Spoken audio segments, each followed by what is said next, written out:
जिस रघुवंश को आप पूज रहे हैं, जिस राम कथा को आप जान रहे हैं, वो राम कथा शायद वैसी ना होती अगर उस दिन कौशल्या सासू के रूप में बैकफुट पे नहीं होती। तो सीनियर लोगों को भी समझना पड़ेगा। उस दिन कौशल्या जिद पे थी कि सीता तू यहीं रहेगी, तू वनवास नहीं जाएगी।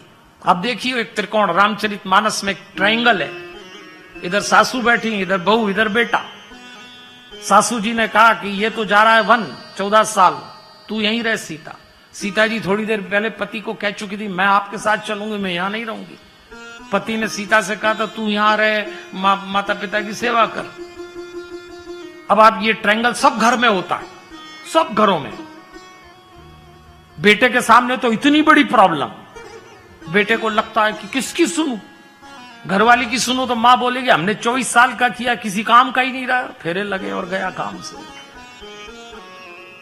मां की सुनो तो फिर पत्नी कहती है मम्मी की गोदी से ही नहीं उतरे, फिर जब घोड़ी क्यों चढ़े जब गोदी से नहीं उतरना था।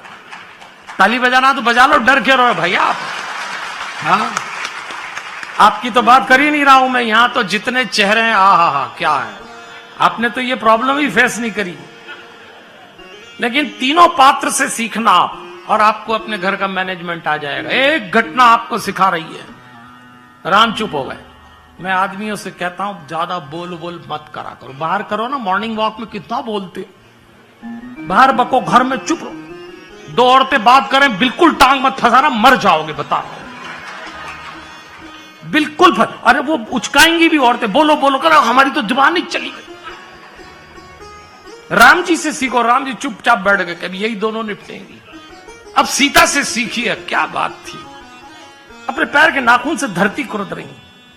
सीता ने बिल्कुल ये नहीं बोला कि आप जो बोल रहे हैं नहीं मानूंगी, ऐसा नहीं बोला, लेकिन एक पंक्ति बोली और ये कहा कि मां मैंने सुना है पिय वियोग सम दुख जग नाही। एक सुहागन स्त्री के लिए पति के विरह से बड़ा कोई दुख नहीं है। और चुप हो गई। कौशल्या समझ गई ये जाना चाहती।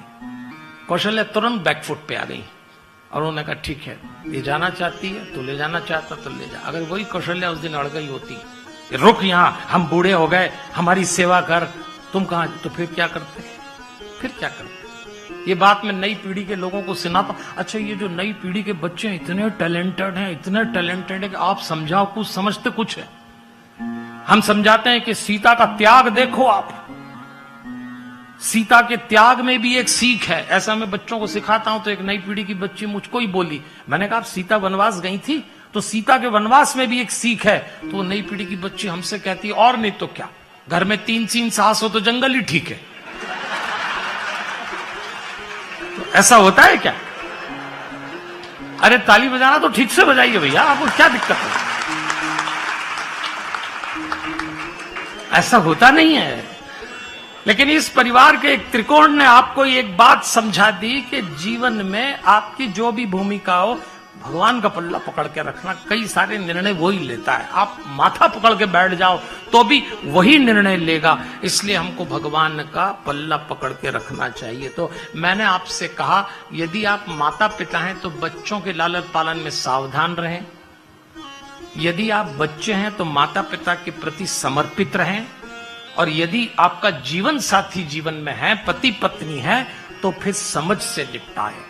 अब दाम्पत्य लेवल ऑफ अंडरस्टैंडिंग से चलेगा। पति पत्नी एक दूसरे को दबा नहीं सकते, अब समझ के साथ इस रिश्ते को चलाना पड़ेगा देवियों और सज्जनों।